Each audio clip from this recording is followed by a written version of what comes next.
j'inviterai le premier ministre à s'avancer pour son premier temps de parole d'une durée de 5 minutes, dont la première et la dernière minute sera protégée. Donc, durant ce temps, aucune question ne sera permise. De la même façon que ce matin, si on vous posez une question et qu'on ne vous accorde pas le droit de parole, s'il vous plaît, écrire la question et nous la remettre à la fin du débat.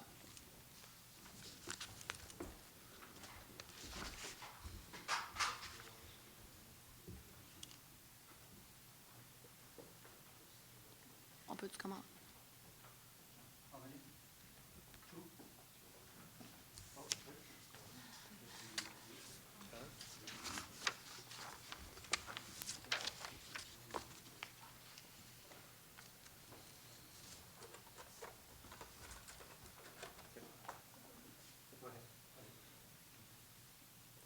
Madame la Présidente, chers collègues de l'opposition ainsi que chers collègues du gouvernement, comme vous le savez, dans les dernières années, on en est aux prises avec une situation économique relativement difficile, ou plutôt difficilement surmontable.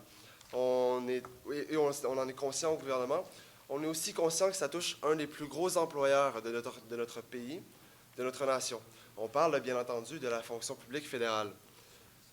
Depuis quelques années, on assiste à une restructuration globale de cette organisation-là. Et voici comment le gouvernement souhaite compléter, ou plutôt poursuivre cette restructuration-là en vue d'assurer la pérennité d'un régime de retraite.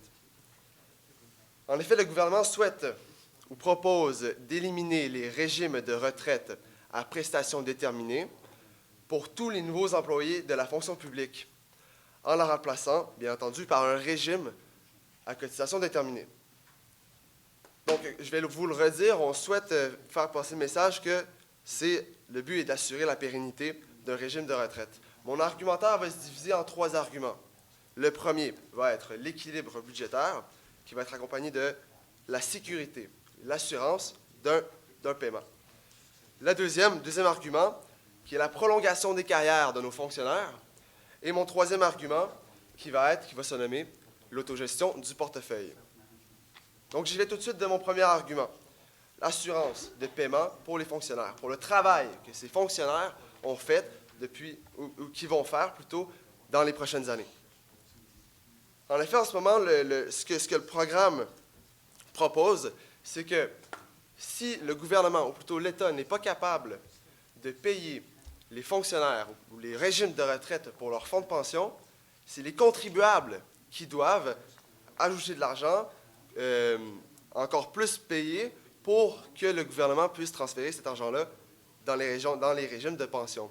Et ce n'est pas ce qu'on veut au gouvernement. On veut que le gouvernement, en fait, on veut que les fonctionnaires puissent jouir de leur régime de retraite selon le travail qu'ils ont fait, selon la performance qu'ils ont donnée au gouvernement. J'y vais ensuite de mon deuxième argument, qui se nommait la prolongation des carrières. Je vous donne l'exemple en ce moment, ou plutôt on assiste à des personnes entre 50 et 60 ans au gouvernement, à la fonction publique en ce moment, qui ont fait leurs 30 ans de service et qui se voient encouragés de prendre leur retraite. Pourquoi? Parce qu'ils savent très bien que dans 1 ou 2 années, peu importe ce qu'ils font, ils vont toucher 60 à 70 % de leur salaire. C'est littéralement un encouragement vers la retraite qui se fait en ce moment. D'autant plus que on en est aux prises avec un futur déséquilibre démographique générationnel. Vous voyez l'ironie là-dedans? C'est ce qu'on essaie de pallier au gouvernement. Madame la Présidente. D'autant plus que ces fonctionnaires qui partent à la retraite-là, à 50, 60 ans, encore en âge de travailler, encore très performants, se tournent souvent vers d'autres emplois, notamment au privé ou deuxième carrière. Nous, ce qu'on veut, c'est les préserver au public avec, justement, ce régime de cotisation déterminée. Troisième des choses. En fait, mon troisième argument, je vous l'ai mentionné tantôt, c'est l'autogestion du portefeuille. En ce moment, c'est le gouvernement qui gère les portefeuilles ou les régimes de retraite de nos fonctionnaires. Ce qu'on dit, c'est que ce n'est pas nécessairement au gouvernement à le faire. Les employés, les fonctionnaires sont capables de le faire par eux-mêmes, et même que l'école de la fonction publique au fédéral donne des cours aux fonctionnaires pour qu'ils puissent gérer leur portefeuille eux-mêmes. Donc, ça irait dans le même sens que de proposer un régime à cotisation déterminée. Donc, pour conclure, je vais revenir un peu sur les arguments, qui étaient, la première des choses, l'assurance, ou plutôt la sécurité d'un paiement pour les fonctionnaires, et que ce ne soit pas aux contribuables de fournir encore plus d'argent si le gouvernement n'est pas capable de le faire, ou l'État n'est pas capable de le faire. Deuxième des choses, je vous ai parlé de la prolongation des carrières. On passe maintenant d'un encouragement à la retraite à une possibilité de poursuivre toujours la retraite pour les futurs fonctionnaires qui vont venir. Et la troisième des choses, l'autogestion du portefeuille. C'est au gouvernement, oui, le gouvernement a été capable de proposer ou de donner l'idée de gérer, ou plutôt la possibilité de gérer, ça irait dans le même sens, de proposer un régime à cotisation déterminée. Merci beaucoup, Madame la Présidente.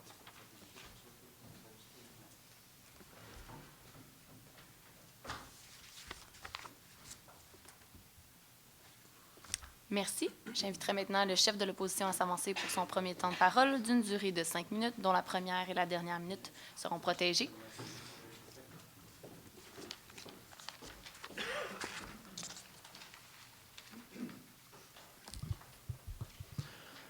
Thank you very much, Madam Speaker. To begin, we, the opposition, first want to talk about and to remind you of who exactly it is that is employed by the public service. These are individuals like policemen. These are individuals like those who work in our military. These are our government workers working in the public service. There are an incredible amount of people who rely on the government support. And what the government is proposing to do today is the government is proposing to make cuts to the future of these individuals in a surplus area, in a surplus era.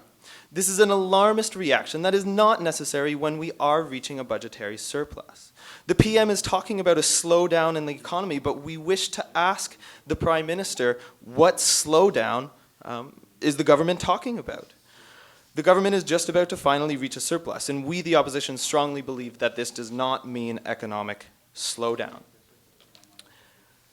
I also want to take a minute just to touch upon our definitions of the defined benefit plan, just so that we can clear the air and make sure that everybody's on the same page. We, the opposition, are strongly in support of the current defined benefit plan, which defines the pension as a percentage of the employee's salary. Whereas what the government wishes to do is the defined contribution plan, where the employee and the employer know the contributions that they make, and the pension will be based on not only those contributions, but also based on market factors. And now this is a very important point to consider, these market factors. And so there are three reasons that we, the opposition, strongly oppose the motion that is being brought forward by the government today. The first of these arguments is a social argument, in that we, the government, want to attract the best people to work in government jobs. The second argument that we bring forward today is a political argument, in that we, the opposition, are under the impression that this is simply a political move by the government to save money and to look attractive in the eyes of taxpayers. Furthermore, our third argument that we bring forward is an economic argument, in that it will have an overall negative impact on the economy in the long term. So the first argument that we bring forward is a social argument, in that we, the government, want to attract the best people to do our government jobs. Contrary to what the government believes, Madam Speaker, is that the main reason that people work for the government is for security in payroll and for security in pensions. And this is how otherwise less attractive jobs within the government attract and retain top talent within the Canadian economy. This security is what provides motivation to public service employees. And getting rid of these guaranteed pensions to these individuals could result in things like high absenteeism and high employee turnover who aren't attracted to the jobs that they are doing. Furthermore, we, the opposition, strongly believe that it is the right thing to do to offer this security. The government should feel a moral obligation to provide this security to Canada's workforce. The second argument that we bring forward today is a political argument, in that we feel that this is simply a political move by the government to save some money. In this surplus era, they are unnecessary cuts, which are characteristic of a government that is looking to increase its surplus even more. It is very short-term thinking aimed at making the government, making people in Canada like the government more in the short term. But we, the opposition, ask the government right now, what evidence do they have that the current system is broken? Furthermore, the government is saying that money in their pockets is more valuable than money in the pockets of our own citizens. And when we, the Parliament of Canada, are here to look after the interests of our citizens, we, the opposition, have a strong issue with that. The third argument that we bring forward is an economic argument, in that overall it will have a negative impact on the Canadian economy. What we will do is we will be moving towards a riskier system for the economy overall, because we will be leaving these pensions up to market forces and up to potential collapse. And what we will then see is we will then see issues in less spending in the economy, and we will see less money in the pockets of our citizens in order to spend that money and to stimulate Canada's economy in the event of something like a market collapse. Furthermore, the government's job is simply to maintain stability in the economy, and this comes at a cost to the government. This is one of the costs of operating the government of Canada. And so in the short term, the government, yes, will save money on pension payments, but the overall impact to the economy could be very, very detrimental. And for these three reasons, we strongly oppose. Thank you.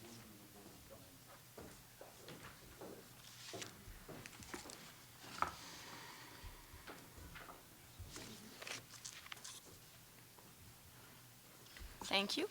J'aimerais maintenant inviter le premier représentant du gouvernement à s'avancer pour un temps de parole d'une durée de 3 minutes.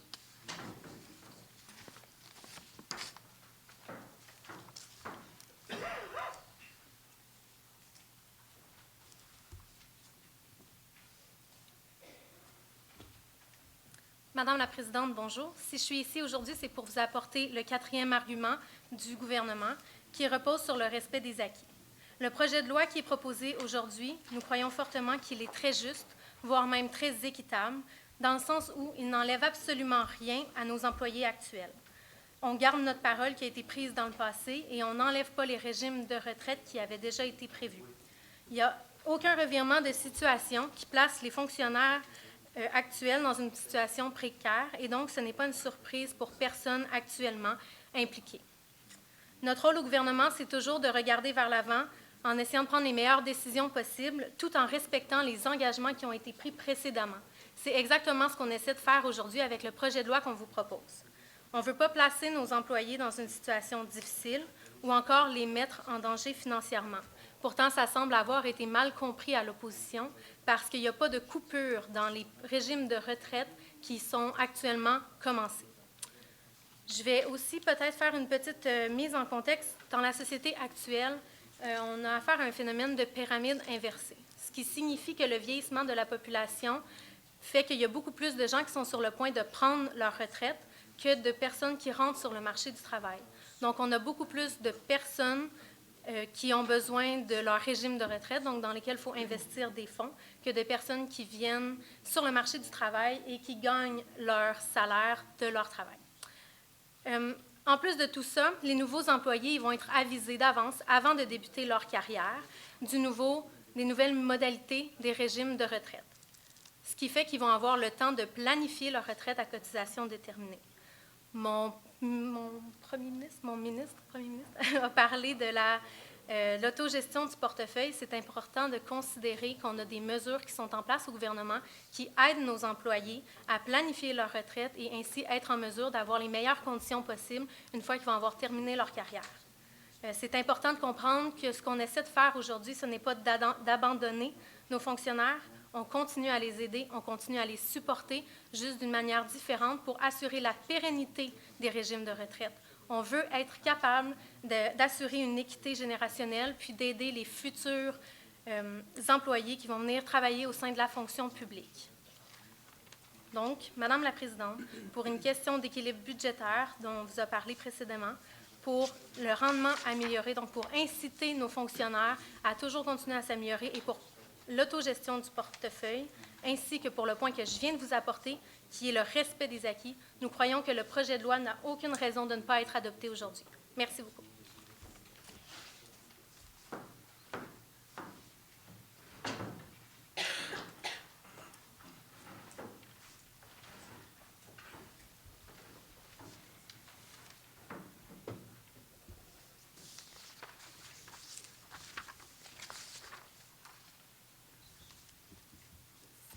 Merci. Juste pour la prochaine fois, juste attendre qu'on vous appelle le temps qu'on corrige les trucs. Là.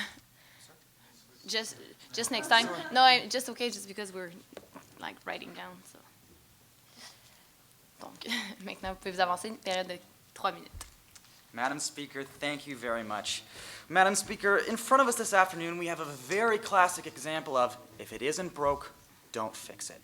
Now, without question, one of the most attractive features of government employee is the pension, as it is seen as safe and guaranteed.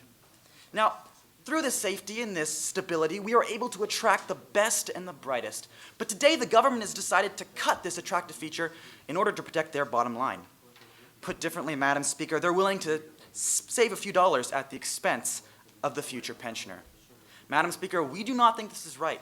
We think this is not the best thing for Canada, the Canadian public, or Canadian federal employees. And for these reasons, we strongly oppose. We believe this based on 3 different arguments. And the first one is a social argument.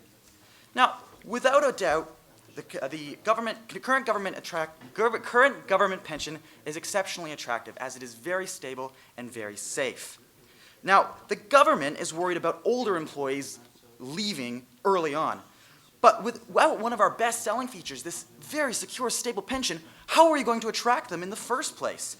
How are we going to compete with private industries when we take what is essentially our most attractive feature and boil it down to what private industries are offering? Madam Speaker, it is important to realize that security is value, and a defined benefit plan provides security that a contribution plan does not. Now, the government today has gone under the guise of the taxpayer is going to pay for a defined benefit plan, but what they're really saying is they don't want to affect their bottom line. Our second argument today, Madam Speaker, was a political one, that we believe that this is an exceptionally short-term action designed primarily to save money and win political favor. Madam Speaker, we ask of the government one simple question that we ask them to answer. And Madam Speaker, if they're not able to answer this question, then the fundamentals of their entire argument falls apart. And the question is, what concrete evidence is there that the current system is broken? And if they're not able to answer this question, then their arguments don't have any weight. Our third argument was an economic one, that we believe this will have a negative impact on the economy in the long term. It's important to realize that government jobs and government pensions provide stability not just to pensioners, but to the economy as a whole. It's without a doubt that Canadian cities with a large federal presence worked through the recession at a greater strength than other Canadian cities, primarily because the government presence allowed them to weather the storm of the recession. By changing the plan to a defined contribution plan, we increase our exposure to market forces, which will in turn make our economy much more volatile, much less attractive to investors, and will hurt the Canadian citizen in general. Now, the government has said that employees will have the option to change. New employees will have the option to change to this new system. But the motion in front of us says that all new employees will be forced to adopt this new defined contribution system. Madam Speaker, we believe this is an exceptionally ill-thought-out motion. We cannot support it, and for that reason, we strongly oppose.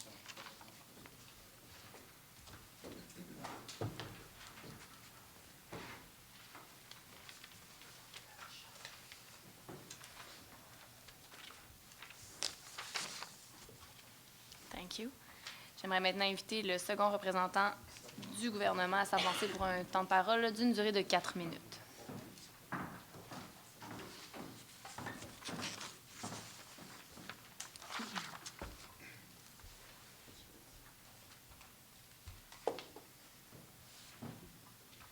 Chers collègues, Madame la Présidente, je commencerai tout d'abord en répondant à la question de l'opposition, c'est-à-dire quelle est l'évidence concrète, puis pourquoi la raison on instaure cette mesure. 2 évidences. En fait, il faut vraiment prendre conscience que le gouvernement pense en long terme. On nous répète sans cesse à l'opposition qu'on voit que le court terme, mais en fait, Il faut savoir qu'en 2035, il y aura plus de 2 tiers de la population qui aura 55 ans et plus, et cette pyramide inversée sera effective dès 2035, et ce, à la grandeur du Canada. Il faut donc penser en long terme, agir dès maintenant, et arrêter de nous reprocher à l'opposition qu'on est dans l'inaction. Au contraire, on fonce vers l'avenir. Je reviendrai donc sur les arguments présentés par l'opposition et ensuite, je consoliderai les arguments apportés par le gouvernement. On nous parle premièrement d'un événement social, que nous ne serons plus capables d'attirer la compétence au gouvernement et que l'on pense à court terme, puis qu'on va se priver d'une compétence parce qu'on n'a pas un régime de pension qui est attirant. Mais il ne faut pas seulement regarder la pension. Il y a un bien-être professionnel qui s'épanouit au sein du gouvernement fédéral. Les gens ne sont pas seulement là que pour la pension. Il y a aussi de nombreux autres avantages sociaux et pécuniaires associés à être fonctionnaire au gouvernement. Il ne faut pas seulement centrer notre attention là-dessus et se dire que la compétence va dépendre de cette dite pension. En second lieu, on nous parle de politique, qu'on veut bien paraître au gouvernement. On ne veut pas bien paraître, on veut être dans l'action et penser vers l'avenir pour nos co-citoyens, et agir dès maintenant.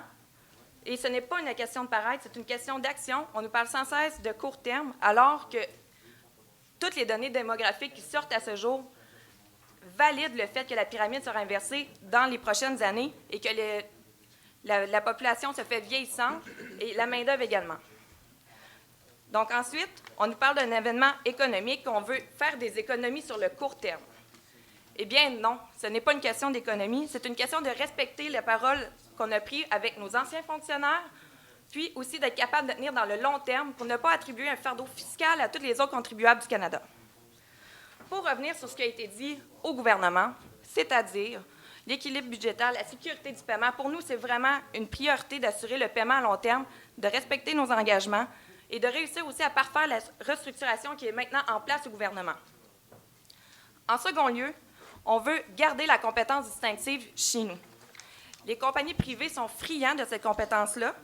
Puis, nous, ce qu'on veut au gouvernement, c'est les garder le plus longtemps possible pour qu'il y ait du mentorat qui se fait, puis qu'on soit capable d'assurer une pérennité professionnelle et non pas juste économique. Parce que notre capital humain au gouvernement, on se doit de reconnaître qu'il est exceptionnel et on n'a pas peur d'en attirer d'autres en ayant de bons talents qui transmettent leur savoir. Donc aussi, on parle d'autogestion du portefeuille. Je crois que ce point a été longuement élaboré au gouvernement.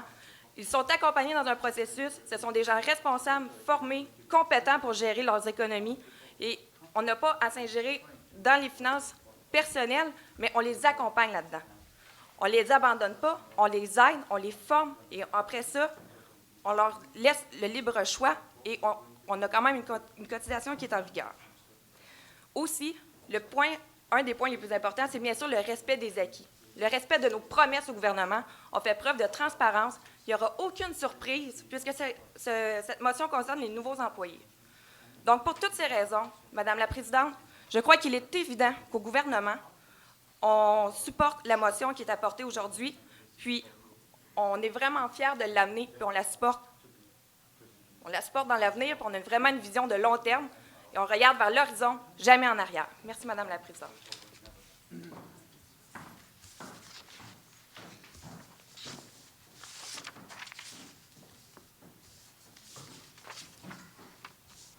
Merci. Alors, j'invite le second représentant de l'opposition à s'avancer pour un temps de parole d'une durée de 4 minutes.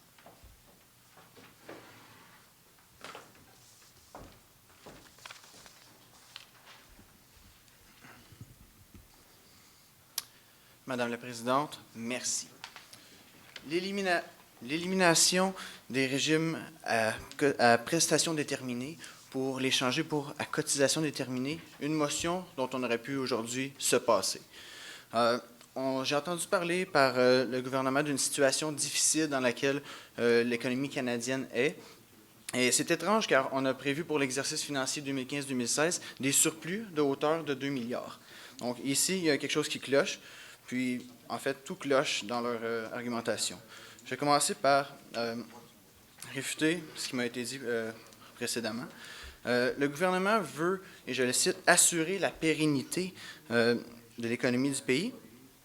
Mais tout ce qu'ils veulent faire, on va s'entendre, c'est se départir du risque.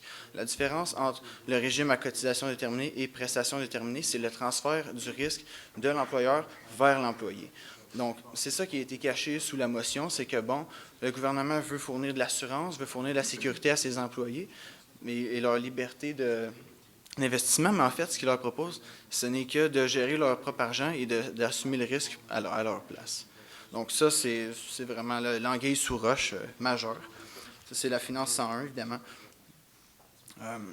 La pérennité de l'économie est aussi assurée par les retraités qui, on l'a mentionné aussi démographiquement, seront nombreux et quand on est à la retraite, on dépense. C'est là que l'économie est stimulée. Donc c'est important que les gens à leur retraite aient leur fonds de pension complet et qu'ils aient pu planifier leur retraite en conséquence. On m'a mentionné souvent aussi qu'on voulait voir au long terme. On était donc en avance sur ce qui se passe en ce moment, mais c'est un gouvernement réactif qu'on a aujourd'hui. On veut couper pour le futur, tandis que la pyramide démographique, c'est maintenant. Mais les effets, la majorité des effets de cette motion, si elle était adoptée, se ferait sentir au long terme. Donc ici, encore là, c'est incohérent, puis c'est un argument qui est invalide. On a parlé aussi de la prolongation des carrières au gouvernement, mais encore une fois, c'est tout à fait faux, parce qu'on sait dans les études, ce qui motive les employés, c'est leurs avantages sociaux et leur paye, c'est dans les tops.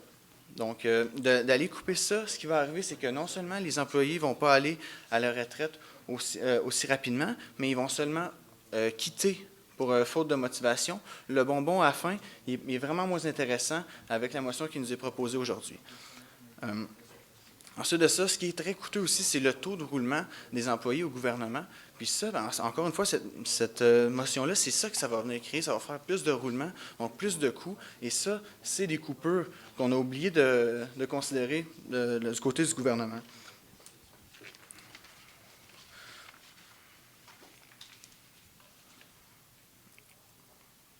Donc, quand on va enfin arriver à la période post-baby boomer, qu'est-ce qui va arriver? C'est quoi le plan du gouvernement? Le plan du gouvernement, c'est de changer les plans de retraite pour les futurs employés et non pas les baby boomers actuels, qui, eux, je le rappelle, continuent de travailler et prolongent même leur carrière en ce moment.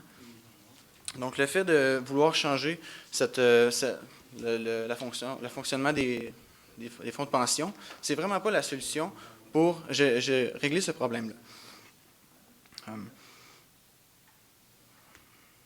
Donc, si le souci du gouvernement, c'est vraiment d'aller vers le long terme, pourquoi est-ce qu'on passe autant de temps à parler des baby boomers et de ce qu'ils font avec leur fonds de pension quand on veut voir vers le futur?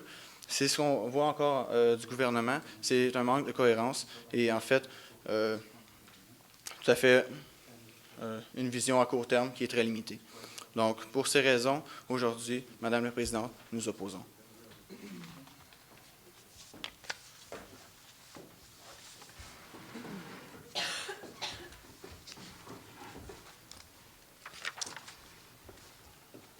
Merci. Alors, j'invite à nouveau le premier ministre à s'avancer pour son dernier droit de parole, d'une durée de 3 minutes, entièrement protégé.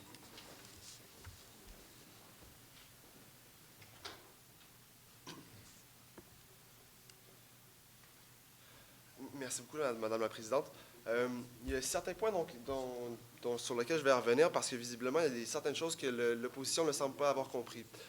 Notamment qu'on insiste là-dessus, il y a des choses, il y a des concepts, il y a des phénomènes futurs qui s'en viennent et qu'il faut voir, qu'il faut en sorte qu'on va se retrouver dans une situation économique précaire. Et si l'opposition n'est pas capable de comprendre qu'il va y avoir un déséquilibre générationnel, démographique générationnel dans les prochaines années, je pense qu'ils ont de sérieuses questions à se poser. Première des choses. Deuxième des choses, on nous a amené qu'il y avait présentement un surplus budgétaire, ce qui était vrai il y a de cela quelques mois et ce qui n'est plus tout à fait le cas en ce moment. Et notamment, ils nous ont amené pour l'année 2015-2016, ce n'est plus tout à fait vrai, notamment à cause de phénomènes comme la baisse des prix de pétrole. Il faut que l'opposition, en fait, il faudrait que l'opposition se garde au courant de l'actualité. Il faudrait aussi que l'opposition constate que ce qu'on va faire au gouvernement, c'est agir tout de suite. Ajoute tout de suite parce que tous ces phénomènes que je viens de vous mettre, que je viens de vous dire, ben, c'est des phénomènes qui, au final, dans 10 ans, feraient en sorte que si on préserve le système de prestations déterminées des régimes de retraite présentement, ben, au bout de 10 ans, on va devoir les couper, les délaisser au complet parce qu'on va avoir contribué à ces systèmes-là à perte pendant 10 ans pour finalement les couper au bout de 10 ans. Et je peux vous assurer qu'au bout de ces 10 années, si on coupe ce régime de retraite-là, ben là, assurément, on ne sera pas capable d'attirer des employés compétents. Et ce n'est pas ce qu'on veut au gouvernement. On veut, bien entendu, continuer d'attirer des employés compétents et c'est la seule manière de le faire. Et pourquoi on vous le dit? On vous a nommé 3 arguments. On vous a nommé l'argument de l'assurance de paiement pour ces fonctionnaires-là. On vous a amené aussi l'argument de la prolongation des carrières qui était extrêmement importante. On vous a aussi amené l'élément de l'autogestion des portefeuilles auquel les fonctionnaires devraient pouvoir jouir seuls, mais dans tous les cas appuyés par le gouvernement. Ce qu'on veut, au final, c'est assurer justement un régime de retraite qui va pouvoir attirer pendant de longues années des employés compétents dans notre fonction publique fédérale. Parce que c'est ce qu'on veut pour nos citoyens canadiens, Madame la Présidente. C'est ce qu'on veut. On veut être capable d'offrir des fonctionnaires compétents à long terme pour la santé et la qualité de vie de nos citoyens canadiens. Et je tiens réellement à revenir sur ce point parce que c'est ce que l'opposition ne semble pas avoir compris aujourd'hui. Merci beaucoup, Madame la Présidente.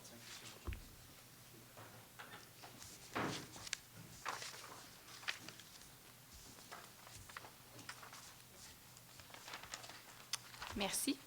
Je réinvite le chef de l'opposition à s'avancer pour son dernier droit de parole d'une durée de 3 minutes entièrement protégée.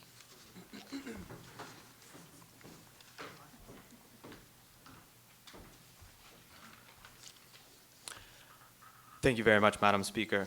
I want to start one more time by asking the government a question which was not answered very clearly during their speeches up today.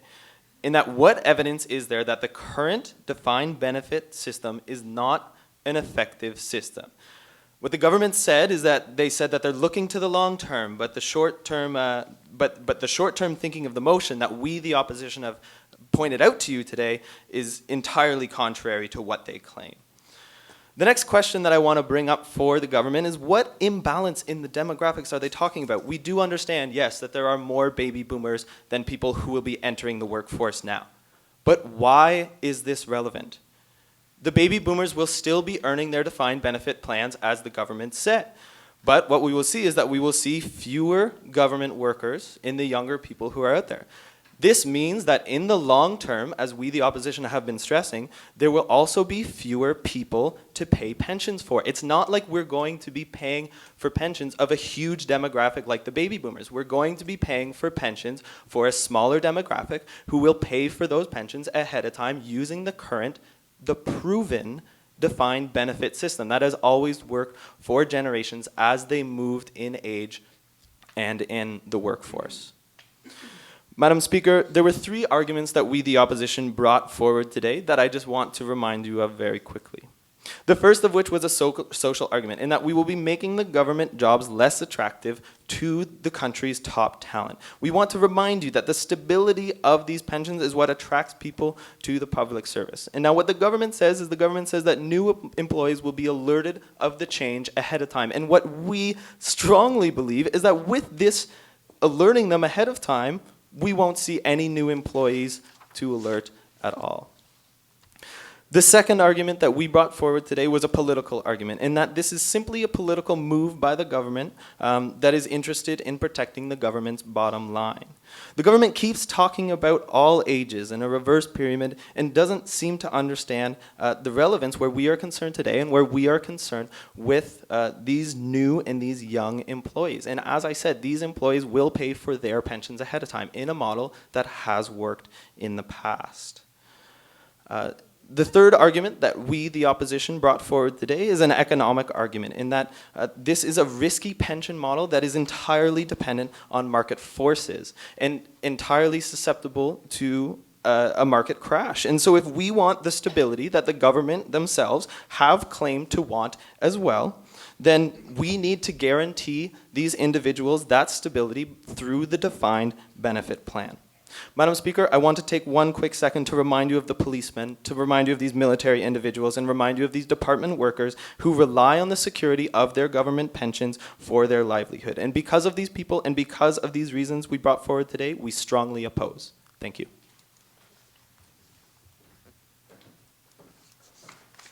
Merci, thank you.